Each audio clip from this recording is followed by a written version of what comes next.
Ayan, kain tayo ng pinakbet naman. Uli, ayan.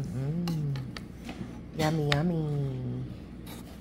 Tapos, may kasama ganito. Ayan.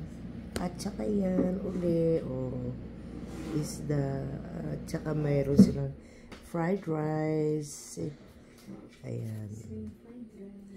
Ayan, may tinapa. Ay, tinapa. Ano ba yan? May turon. May kanya. Ayan, guys, kain. Anya, tatakol kuliton. Yung karaoke natin. Ay, kantata ti karaoke. Yan.